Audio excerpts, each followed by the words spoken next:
예수님은 신성을 가지셨으면서 동시에 인성을 가지신 분이죠. 100% 하나님이시면서 100% 사람이시다. 우리 그렇게 이야기를 합니다.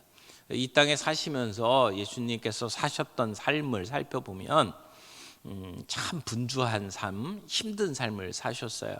한 순간도 이렇게 제대로 쉴 수 없을 정도로 빡빡한 삶을 사셨고, 사람들에게 이리저리 치이는 삶을 사셨어요. 오해받기도 하고 또 비난받으면서 그렇게 삶을 사셨죠. 그런 가운데에서도 예수님은 흔들림 없이 주어진 사명을 감당하는 삶을 사셨습니다. 어떻게 보면 육체적인 피곤함 또는 정신적인 스트레스 이런 것들이 많이 작용했을 수밖에 없는 삶인데, 예수님은 한 번도 황급하게 행동하신 적이 없었고 여유 있게 인생을 사셨어요. 예수님이 어떻게 그런 평온한 삶을 유지할 수 있었을까 쭉 살펴보는 가운데 오늘 함께 나누고 싶은 주제는, 예수님은 자신이 무엇을 성취하기 위하여 이 땅에 오셨는지를 너무나도 잘 알고 계셨다라고 하는 것입니다.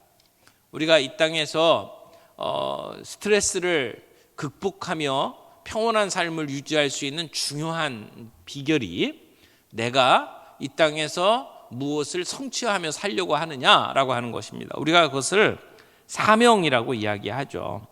그래서 사명의 원리라고 표현할 수 있을 것 같아요. 내가 이 땅에서 무엇을 성취하기 위해서 사는지를 아는 것. 오늘 본문에 보니까 예수님은 내가 어디서 왔고 어디로 가고 있는지 알고 있다라고 이야기를 하셨어요. 예수님은 자신의 사명을 분명하게 붙잡고 있었고 그 사명을 완수하는 삶을 사셨다는 거죠. 요한복음 17장에 보면 제자들을 위해서 기도하시는 예수님의 그 기도가 기록이 되어 있는데, 거기에도 예수님은 자기 자신이 이 땅에 보냄받은 그 목적에 아주 끝까지 집중하는 모습을 보여줍니다. 요한복음 17장 4절 말씀 좀 보겠습니다. 다 같이 읽을까요? 아버지께서 내게 하라고 주신 일을 내가 이루어 아버지를 이 세상에서 영화롭게 하였사오니, 여기 보니까 내게 하라고 주신 일을 내가 이루어서 아버지를 이 땅에서 영화롭게 했다라고 예수님은 기도하고 있습니다. 예수님은 다른 사람들이 자기에게 원하는 일들을 하신 게 아니에요. 다른 사람들이 나에게 이런 일을 했으면 좋겠다라고 바라는 일들에 끌려다니지 않으셨어요. 예수님은 때때로 내가 이런 일을 위해서 왔다라고 자신의 사명을 선언하십니다. 누가복음 4장 8절 이후의 말씀을 봐도 예수님께서는 자신이 이 땅에 왜 오셨는지를 너무나도 분명하게 설명을 합니다. 한번 볼까요? 누가복음 4장 8절. 주의 성령이 내게 임하셨으니 이는 가난한 자에게 복음을 전하게 하시려고 내게 기름을 부으시고 나를 보내사 포로된 자에게 자유를, 눈먼 자에게 다시 보게 함을 전파하며 눌린 자를 자유롭게 하고, 그리고 주의 은혜의 해를 전파하게 하려 하심이라. 예수님은 이사야의 예언을 가지고 이 땅에 오신 자신의 사명을 그렇게 설명을 했어요. 그러니까 예수님의 사명은 가난한 자에게 복음을 전하는 거다라고 말씀을 하는 거죠.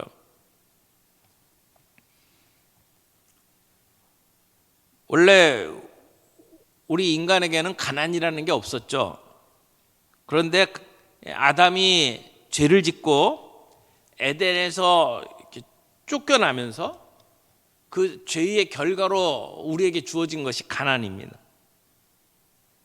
그래서 에덴에서 쫓겨나면서 우리 인간은 수고해야만 했고 고생하는 것이 숙명이 되었죠. 그래서 죄로 말미암아 가난한 자가 되었습니다.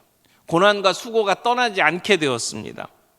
물질이 많든 적든 관계없이, 환경이 좋든 나쁘든 관계없이 우리가 그런 인생을 살아야만 했습니다. 그래서 늘 근심하며 걱정하며 살아가는 우리를 예수님께서 찾아오셔서 그 가난한 자에게 복음을 주시겠다고 말씀을 합니다. 그래서 우리에게 주신 말씀이 마태복음 11장 28절 말씀, 수고하고 무거운 짐진 자들아 다 내게로 오라, 내가 너희를 쉬게 하리라. 쉼이 없는 우리 인생에게 찾아오셔서 쉬게 하겠다고 예수님이 말씀하신 거죠. 그게 이 땅에 오신 예수님의 사명이었어요.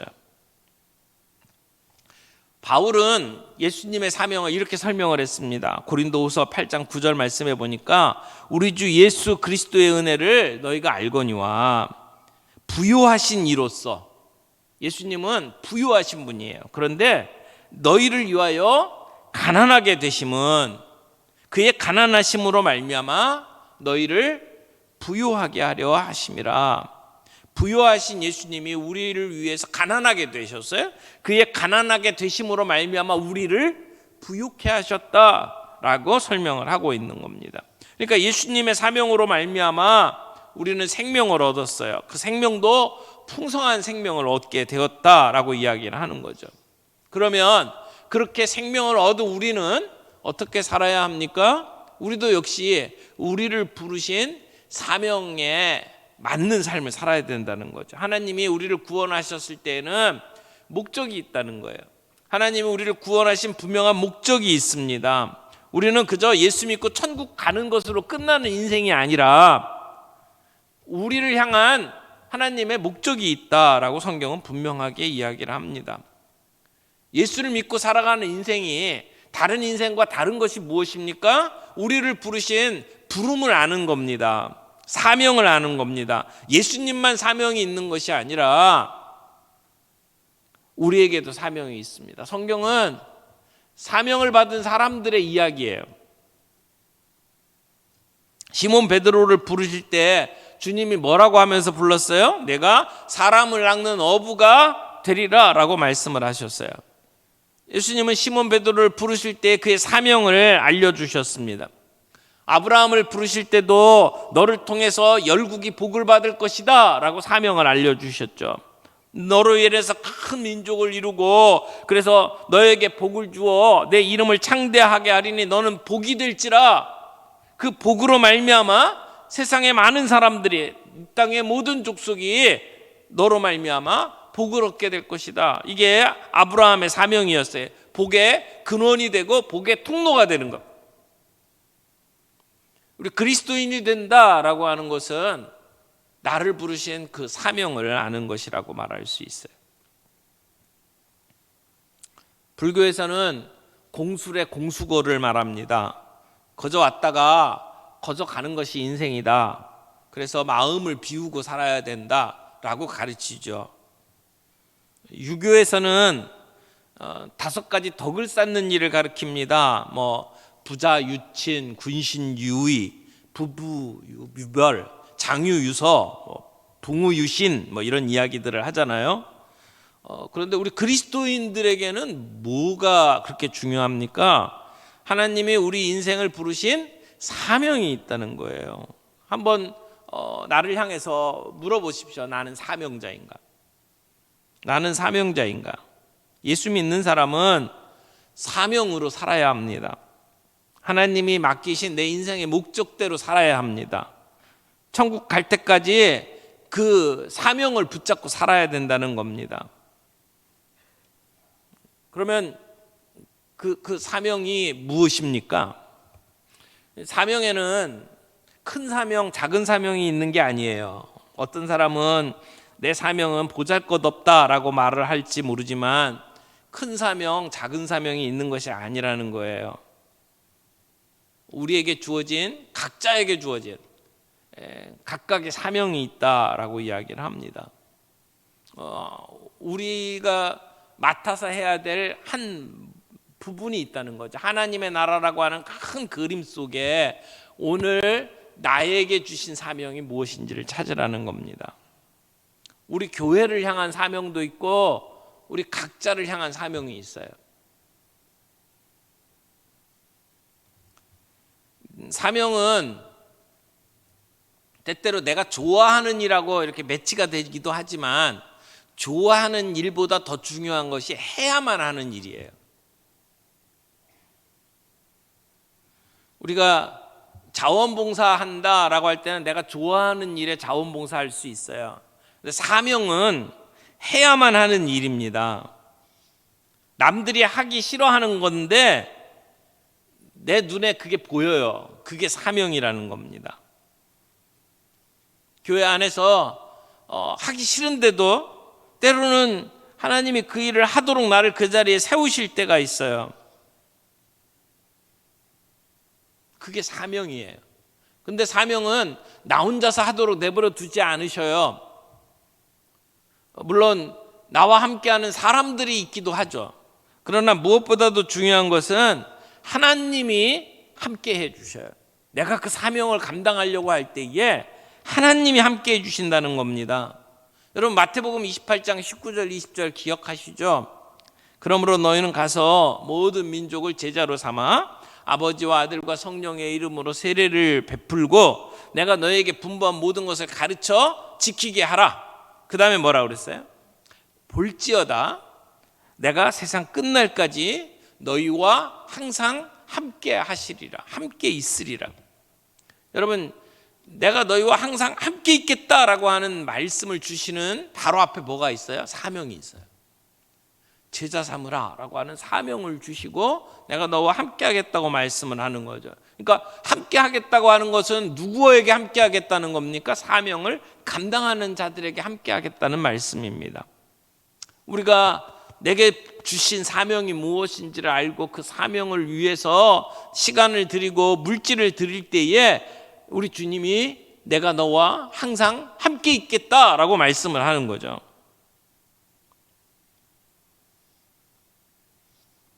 우리는 모두 사명을 가지고 태어났어요. 문제는 우리의 사명이 무엇인지를 깨달았느냐라고 하는 것이죠. 사명이라고 하는 글자를 한자어로 보니까 사자가 심부름 사자더라고요. 심부름 사자. 시키는 일을 하는 거죠. 그런데 명자는 목숨 명자를 써요. 그러니까 심부름하는 목숨이라고 말할 수 있겠죠. 그러니까 우리는 심부름을 하는 사람이에요. 누가 우리에게 심부름을 시켰나요? 하나님이 우리에게 시킨 거 아닙니까? 우리가 이 땅에서 사는 동안에 내가 무엇을 해야 되고 내가 무엇을 성취해야 될지 주님이 내 존재의 목적을 알려주셨다는 거예요. 그런 면에 있어서 우리의 사명은 목숨보다 중요한 것이다 라고 말할 수가 있습니다. 사명 없이 살아가는 존재라면 가벼운 인생이에요. 우리 인간은 그렇게 가벼운 인생이 되어서는 안 된다고 생각을 합니다. 그냥 되는 대로 살아도 되는 그런 무가치한 존재가 아니란 말입니다. 우리의 존재의 이유가 있어요. 사명이 있단 말이에요. 하나님께서 우리에게 주신 거예요. 이건 다른 사람하고 비교할 필요도 없고 누가 더 높고 누가 더 낮은 것을 따질 이유도 없습니다. 오늘 주님이 이 땅을 살아가면서 내 남은 인생 무엇을 하면서 살아가도록 하나님은 원하실까? 여러분 우리가 죽으면 천국 간다는 거 믿잖아요. 천국이 지금 여기보다 훨씬 좋은 거 알잖아요. 근데 왜 안 가요? 그렇게 좋은 천국을 왜 안 가고 이렇게 살고 있냔 말이에요. 주님이 우리에게 주신 사명이 있기 때문이란 말이죠. 내가 천국에 가기까지 해야 될 일이 있다고 이야기를 하는 겁니다. 우리 각자에게 주신 사명이 뭐냐? 선교사 중에 제일 사람들에게 영향을 많이 끼친 선교사가 짐 엘리어트가 아닐까 생각을 합니다. 짐 엘리어트 선교사. 생전에 자기의 인생에 대해서 짐 엘리어트가 이런 말을 했어요. 나의 사명은 이 세상에 하나님의 발자국을 남기는 것이다. 그래서 그는 좋은 학벌과 좋은 환경들을 다 뒤로 하고 에콰도르의 아마존 지역의 아우카다 부족에게 선교사로 떠났습니다. 근데 가서 도착한 지 얼마 안 돼서 그 아우카 부족에게 살해당했습니다. 근데 그의 일기장에 이런 글이 쓰여져 있었습니다.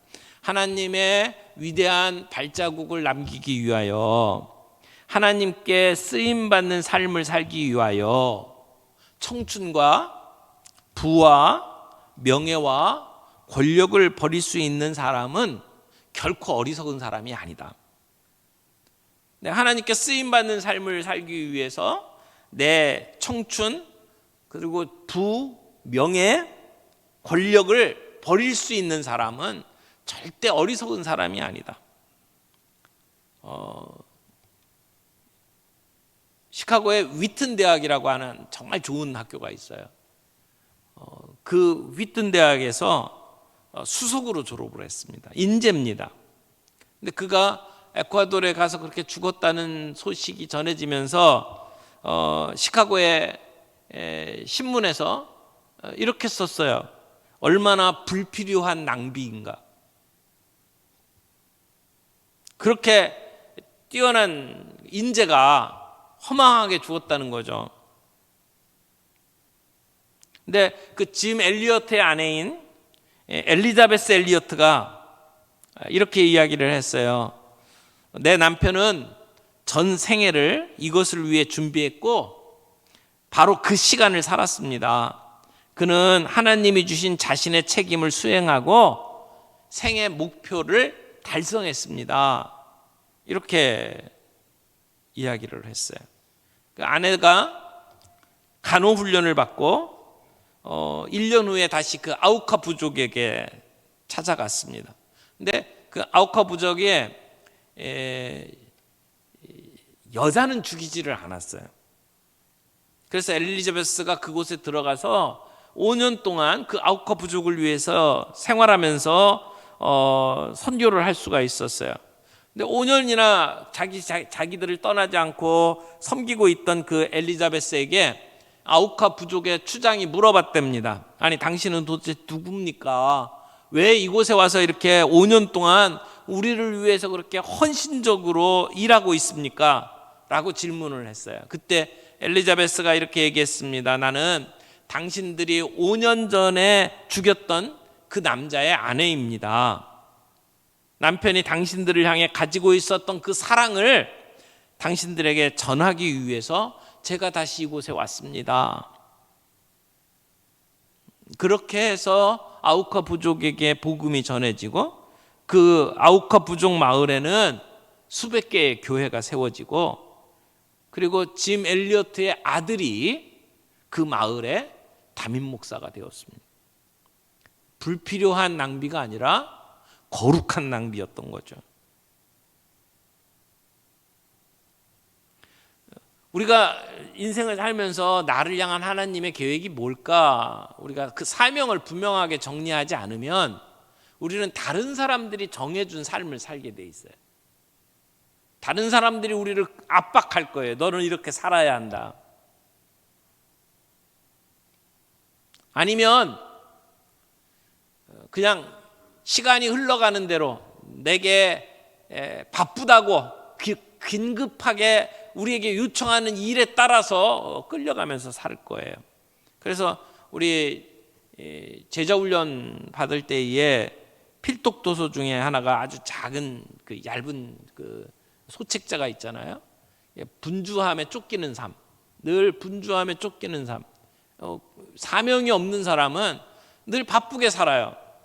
내 주변에 늘 바쁘다고 나한테 아우성치는 일에 따라서 우리의 시간을 소비하면서 산단 말이죠. 우리가 살면서 경험하는 것은 의도치 않은 일들이 참 많이 일어난다라고 하는 거예요. 내가 계획하지 않은 일들이 막 터지고 그거 쫓아다니다 보면 시간 다 간단 말이에요. 늘 급한 일로 쫓기는 삶, 그게 아니라 급한 일보다 더 중요한 일을 우리가 찾아야 된다는 거죠. 그게 사명에 맞추어서 오늘 내게 중요한 일이 무엇인지를 생각하는 거예요. 아무리 나한테 바쁘다고 긴급하다고 징징거려도 그것보다 더 중요한 일에 우리의 시간을 쓰는 것이 필요하다는 거죠. 그럴 때 우리의 스트레스가 감소됩니다. 그럴 때에 우리가 하는 일들에 좋은 열매가 나타난다라고 이야기를 합니다. 여러분, 우리가 뭘 하면서 살까를 생각하려면 하루에 몇 분이라도 시간을 내어서 내 시간을 관리를 해야 돼요. 오늘 내가 먼저 해야 될 게 뭘까? 내가 오늘 정말 중요한 건 뭘까? 남들이 요구하는 대로 내 시간을 내주는 게 아니라 내 사명에 따라서 내 시간을 준다면 나는 오늘 뭘 할까 생각을 하는 것이 필요하다는 거죠. 사도 바울은 자기 인생의 사명이 하나님을 위해서 이단들을 척결하는 거라고 생각을 했어요. 유대 종교에 아주 열심을 가지고 예수 믿는 사람들을 핍박하는 것이 자기의 사명이라고 생각을 했죠. 그런데 다메섹 도상에서 예수님을 만난 다음에 비로소 그는 인생의 사명을 제대로 발견을 했어요. 그래서 변화받은 후에 사도 바울이 하는 말이 뭡니까? 사도행전 20장 24절 뭐라고 이야기를 해요? 나의 달려갈 길과 주 예수께 받은 사명, 곧 하나님의 은혜의 복음 증거하는 일을 마치려 하면은 나의 생명을 조금 더 귀한 것으로 여기지 아니하노라. 그렇게 고백했어요. 그래서 사도 바울은 순교하기까지 자기의 사명을 완수하는 삶을 살았어요. 내 사명이 무엇인지를 분명하게 아는 사람은 거기에 목숨을 겁니다. 오늘 이 새벽에 우리 주님의 몸된 교회에 중요한 일들로 주님이 우리를 부르셨어요. 그래서 우리에게 직분 주셨고 우리에게 사명을 주셨습니다. 그래서 우리가 일상을 매일매일의 일상을 내 사명이 무엇인지를 생각하면서 살아갈 수 있기를 바랍니다. 그러려면 나를 향한 하나님의 뜻이 무엇인지를 알아야죠. 그래서 말씀 안에서 매일 말씀 안에서 기도하면서 나를 향한 하나님의 뜻을 물어보고 사명을 물어보면서 내 시간을 관리할 수 있기를 바랍니다. 그럴 때 내가 무엇을 하든지 내가 아이를 키우든지 직장을 나가든지 내가 내 건강을 위해서 운동을 하든지 무엇을 하든지 그 일들 속에서 긴급한 일에 쫓기는 것이 아니라 정말 중요한 일을 감당하면서 하나님의 계획을 이루어가고 그래서 사명대로 살아가는 삶을 살 수 있을 거라고 생각을 합니다. 오늘 우리에게 그런 은혜가 있기를 바랍니다. 그런 주님이 주시는 은혜로 말미암아 내게 주어지는 힘든 일들, 무거운 짐, 스트레스에서 우리가 감당해내고 이겨낼 수 있는 저와 여러분들이 되기를 바랍니다.